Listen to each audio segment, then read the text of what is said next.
দেখা যাক আমাদের নতুন নতুন শিল্পী চলে এসেছে এখানটাতে আজকে।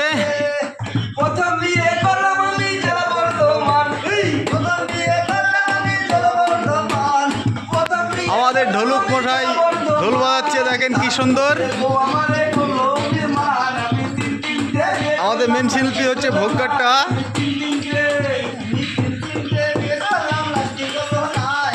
আমাকে থালা খাড়া করে ধরো, ভালো লাগে। হ্যাঁ